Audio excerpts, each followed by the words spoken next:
안녕하세요. 이번 시간엔 초6 13주차에 문학 세 번째 새들도 세상을 뜨는구나 함께 공부해 보도록 할게요. 제가 그 전에 녹음을 했는데 음성이 안 켜져 있었어요. 그래서 다시 녹음을 하는데요. 자, 다시 녹음을 하는 김에 한 가지 더 추가하도록 할게요. 자, 우리가 지금 시문학의 문학 파트에서 시를 보고 있는데 현재 보고 있는 시는 현대시의 흐름에 대해서 보고 있습니다. 현대시의 흐름 중에서 개인적 시는 물론 다 개인적 서정시이지만 그 서정시 중에서도 사회문화적 배경을 담고 있는 시를 보고 있는데요. 그럼 사회문화적 배경은 크게 볼 때 네 가지로 잡을 수 있어요. 첫째는 일제강점기 때의 일제강점기를 배경으로 하는 문학이 있고, 두 번째는 6.25 전쟁을 배경으로 하는 문학이 있고요. 세 번째는 산업화 시기를 배경으로 하는 문학이 있습니다. 산업화 시기는 1960년에서 1980년대를 말하고요. 그 다음에 1960년에서 80년, 혹은 1980년대 이후에 뭘 이야기하냐면 네 번째로 독재 시기에 대해서 이야기하는 시가 있어요. 그럼 대표적인 작품을 한번 잠깐 살펴보고 가면 일제강점기 때 대표적인 시인으로는 이육사 시인과 또 누구죠? 윤동주, 그 다음에 백석, 이렇게 세 분 정도 알아두면 좋을 것 같아요. 자, 이육사 시인은 일제시대에 우리가 지식인으로서 저항하자, 독립을 위해 투쟁하자라는 저항시, 아주 의지적인 시를 많이 썼고요. 윤동주는 자아를 성찰하면서 반성하는 시를 많이 썼어요. 자, 창밖에 비는 속살거리고 있는데 화자 자신은 일본에 가서 유학을 하고 있어. 그런 자신을 부끄러워하면서 뭔가 시인으로서 부끄럽지 않은 삶을 살겠다. 이런 시를 주로 쓴 게 이제 윤동주 시인이고요. 백석 시인은 일제강점기 때 고향 상실에 대한 안타까움을 주로 썼고요. 그리고 일제강점기 이전에 평화로웠던 과거를 회상하는 시를 많이 썼다고 생각하시면 될 것 같아요. 6.25 전쟁은 시 작품에선 별로 나타나지 않고요. 소설에서 주로 나타나는데 6.25 전쟁을 겪은 후에 이산 가족이 느끼는 슬픔, 혹은 2년간의 대립으로 인한 갈등, 이런 작품들이 많다고 생각하시면 될 것 같고요. 산업화 시기를 다룬 시기는 전에도 얘기했지만 산업화 시기는 1960년대부터 80년까지 누구의 지휘 아래, 박정희 대통령의 지휘 아래 급속한 경제성장을 이루었어요. 그래서 경제성장을 이루었지만, 즉 한강의 기축은 이루었지만 그로 인해 발생된 문제점, 첫째, 인간 소외 현상. 인간 소외가 뭐야? 인간보다 물질을 중시하는 거죠. 다른 말로 물질 만능주의, 황금 만능주의라고 하죠. 이런 거 비판하는 거 많고요. 자연 파괴에 대한 안타까움, 그 다음에 빈부 간의 갈등, 빈부 격차로 인한 어려움, 이런 작품은 이제 시에서든 소설에서든 많이 볼 수 있을 거예요. 자, 그 다음에 독재 사회에서 만날 수 있는 문제가 뭐냐? 이 독재 사회에 뭐 하자? 저항하자. 우리는 왜 독재에 길들여지고 있는가?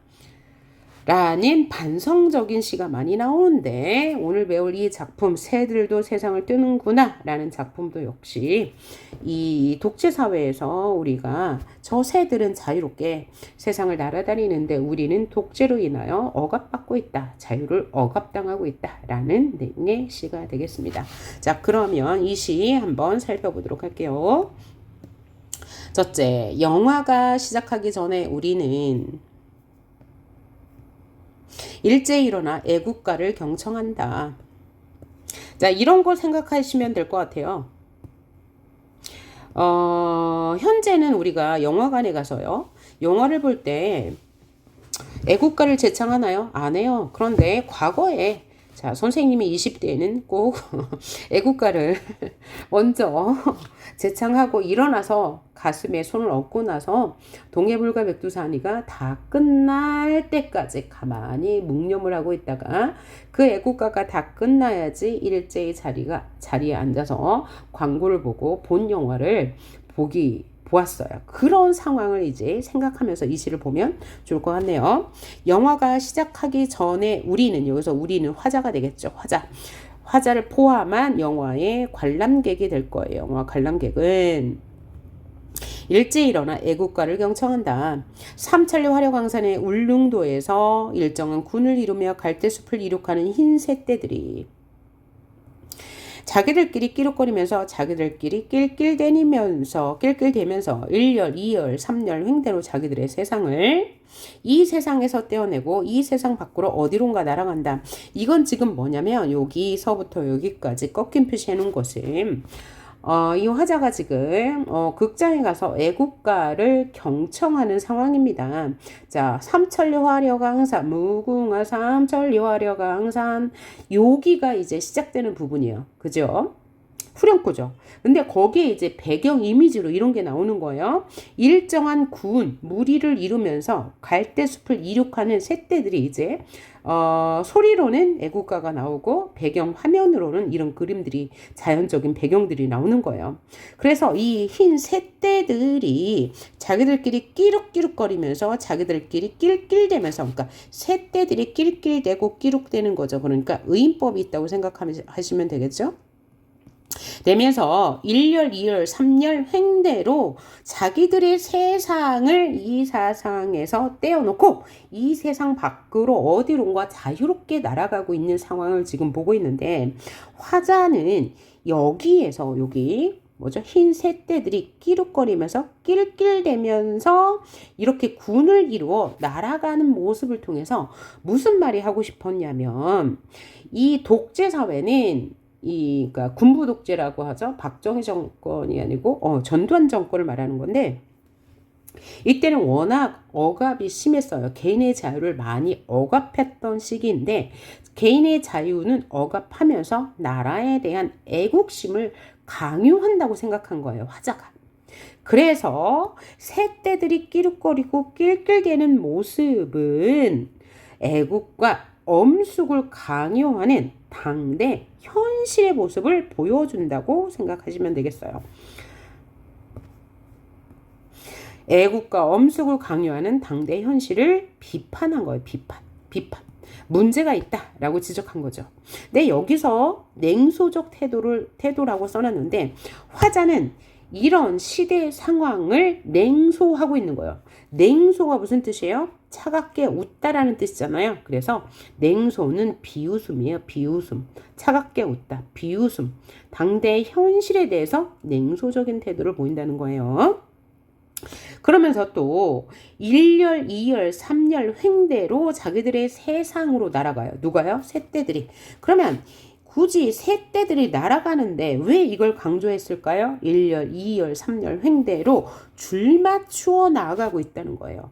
줄 맞추어 나아간다는 거예요. 그것은 뭔가 이제 변형을 변형을 싫어하고 아주 규격에 맞게 획일화를 강조하는 당시의 군사 문화와 사회 분위기를 풍자한 것이에요. 풍자가 비판과 같은 말입니다. 자, 풍자가 뭐야? 대상을 비판하는 것이라고 했어요. 풍자는 대상을 비판하는 거예요. 그럼 해학은요? 해학은 대상을 우스꽝스럽게, 우습게, 재밌게 표현한 거예요. 자, 그러면 해학은 대상을 우스꽝스럽게, 재미있게 표현한 거고요.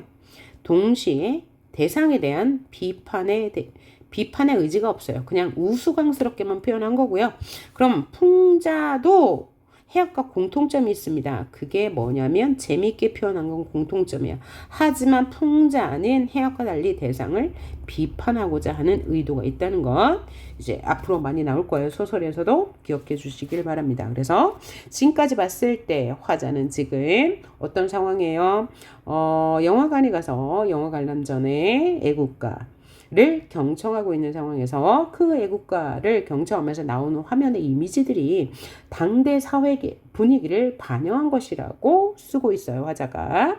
왜 그러냐? 당대 사회는 자유가 억압된 독재 사회였기 때문에 새들이 1열, 2열, 3열 흥대로 줄을 맞추어 날아가는 것은 당대 그 시대가 요구했던 군사 정권이 요구했던 문화를 반영한 것이므로 이것을 비판하기 위해서 이렇게 썼다라고 생각하시면 되고, 새들이 자기들끼리 낄낄댄다는 것은 당대 현실이 애국심을 강요하고 엄숙함을 강요하기 때문에 이것을 뭐 하기 위해서? 비웃기 위해서, 냉소적인 태도를 보여주기 위해서, 당대 현실에 대한 냉소적 태도를 보여주기 위해서 새들이 낄낄댄다, 끼룩댄다라고 말했어요. 끼룩, 낄낄 뭐예요? 음성 상징어죠. 음성 상징어는 뭐예요? 흉내내는 말 이란 뜻이죠. 소리를 흉내내면 의성어, 상태를 흉내내면 의태어인데 얘는 끼룩, 낄낄 소리니까 의성어라고 생각하시면 되겠죠. 자, 그 다음 자 여기까지 스크린에 비친 그 애국가와 함께 흘러나오는 이미지를 표현했다면, 그 다음은 여기부터는 좀 달라요. 화자의 내면을 보여주고 있습니다. 자, 우리도 우리들끼리 낄낄대면서 낄쭉대면서, 아까 새들이 끼룩대면서 낄낄대면서 날아갔죠. 그래서 우리도 객석에 있는 우리도 낄낄대면서 우리의 대열을 이루며 한 세상 떼어내고 이 세상 밖으로 날아갔으면 뭐 하겠다? 좋겠다. 그런데 날아갈 수 있어요? 없어요? 없다. 왜? 자유가 억압당하고 있기 때문에 라는 현실을 보여주는 거예요. 날아갔으면 하는데 대한사람 대안으로 길이 보존하세로 각각 자리에 앉는다, 주저앉는다 그랬어요. 대한사람 대안으로 길이 보존하세 라고 하고 애국가가 끝나면 일제의 자리에 앉아야 되는 거죠. 그러니까 우리는 새들과는 대조적이에요. 새들은 자유롭게 세상을 날아가고 우리는 자유가 억압당하고 있다. 그래서 얘는 상징적인 시가 돼서 깼어요. 새는 자유, 우리는 억압. 그렇죠? 그래서 대비되는 시어다 혹은 대조적 시어다 이런 말이 나오면 맞는 말이 되겠어요. 날아갔으면 좋겠는데 주저앉는다 라고 했으니까 주저앉을 수 없는 상황에 대한 좌절을 표현한 것이다. 날아가고 싶은 욕망과 주저앉을 수밖에 없는 현실과의 괴리에서 오는 좌절감. 괴리는 뭐예요? 괴리는 사이가 너무 멀다라는 뜻이에요. 그래서 현실과 이상 사이가 너무 멀어. 그래서 좌절해, 절망해. 우리도 그렇잖아요. 내가 만약에 성적이 80점이야. 그러면 95점이나 100점 맞을 확률이 좀 꽤 많잖아요. 그러면 현실에 대해서 좌절하지 않습니다. 그런데 나의 성적은 항상 50점이었어. 그런데 100점은 너무나 머니까 뭐야? 괴리. 현실은 50점이고 이상은 100점이야. 그래서 현실과 이상 간의 괴리가 너무 멀어. 그럼 뭐예요? 좌절하게 되죠. 요런 상황이라고 생각하시면 될 것 같아요. 그래서 결국 화자가 하고 싶은 말은 당대의 억압적 현실을 우회적으로 비판한 것이다. 그럼 우회적은 뭐냐면 돌려서 말한다예요. 직접적으로 말할 수 없잖아요. 시에서는 자신이 하고 싶은 말을 직접적으로 말하면 뭐예요? 시가 시답지 않은 거예요. 시는 비유와 상징법을 써야 시다운 거니까요. 그래서 요게 이제 화자가 말하고 싶은 거고요. 이 시의 특징은 크게 볼 때 봐요. 앞에는 스크린 속 상황을 말해줬고요. 앞에 일행부터 여기 중간까지는, 뒤부터는 화자가 처해 있는 이 객석의 상황을 말해줬어요. 그래서 앞에 나와 있는 것은 그냥 보이는 모습이죠. 뒤에 나와 있는 것은 생각이죠. 그렇죠? 그래서 얘는 뭐 선경 후정의 방식을 취했다라고 해도 맞는 말이고요. 시간의 흐름에 따른 시상전개를 보였다 해도 맞는 말이에요. 시상전개는 내용이 그렇게 흘러간다는 이야기입니다. 자, 그래서 화자의 상황은 극장에서 애국가를 경청하는 상황이고, 정서는 냉소적이고 풍자적이다. 냉소 비웃고 있다, 풍자 비판하고 있다는 뜻이죠. 주제는 암울한 현실 비판과 좌절에 대한 내용을 담고 있다. 그래서 애국가의 시작과 끝에 맞추어 시상이 전개됐다. 처음 시작할 때 삼천리 화려광산하고 시작했고요. 대한사람 길이 보존하세라고 하면서 시도 끝났어요. 그래서 애국가의 시작과 끝에 맞추어서 시상이 전개되고 있다. 시의 내용이 전개되고 있다. 그러면 맞는 말이 되겠습니다. 자, 그러면 문제를 풀어볼게요. 9번 문제 봅시다. 보기는 이 시에 대한 비평문의 일부이다. 작품과 비평문을 함께 읽고 토론한 내용으로 타당하지 않은 것을 고르라. 자, 비평문이 뭐냐면 어떤 작품에 대해서 평가하는 거예요. 근데 이 평가할 때 꼭 부정적인 평가만이 들어가는 게 아니에요. 비평이라고 해서 문제점을 지적하는 게 아니고 전체적으로 작품을 평가하는 것을 우리는 비평문이라고 합니다. 그래서 여러분이 중학교 2학년, 3학년쯤 되면 작품에 대한 비평문을 수행평가로 하게 될 거예요. 그래서 비평문을 쓸 때는 네 가지 관점으로 쓸 수 있습니다. 그 네 가지 관점이 뭐냐면 그 사회 문화를 배경으로 평가하냐 그러면 그걸 뭐라고 그래요? 반영론적 관점이라고 하죠. 당대 사회의 문화, 역사적 배경을 중심으로 평가하냐. 당대 사회 중심으로 평가하면 반영론적 관점. 그 다음에 표현론, 작가를 중심으로 작가가 이 작품을 어떤 생각으로 썼나 라고 생각한다면 라고 평가한다면 표현론적 중심으로 작가 중심으로 이 작품을 비평한 것이 되겠고요. 또 하나는 효용론, 독자에게 어떤 효과를 주냐, 독자에게 주는 감동을 중심으로 평가할 수도 있고요. 하나는 절대론이라고 해서 작품 자체만을 중심으로 작품을 평가해 보는 거예요. 작품 자체를 볼 때는 시적 화자는 어떤 정서를 담고 있어. 무엇을 보면 무엇을 표현하는 것 같아. 어떤 표현법을 사용해서 뭘 강조했어. 어떤 수미상관의 전개를 보여주고 있어. 선경후정의 전개를 보여주고 있어. 그러면 이런 것들은 다 뭐예요? 절대론적 관점으로 시를 해석하는 것이라고 보시면 되겠어요. 자, 그러면 여기는 지금 어떻게 평가하고 있는지 한번 봅시다. 이 작품이 보여주려고 하는 것은 상황과 의지 사이에 팽팽한 모순이다. 그러면 상황 어떤 상황? 억압받고 있는 상황. 의지는 뭐야? 자유롭고 싶은 의지에 대한 모순. 하고 싶으나 할 수 없는 그 사회적 모순.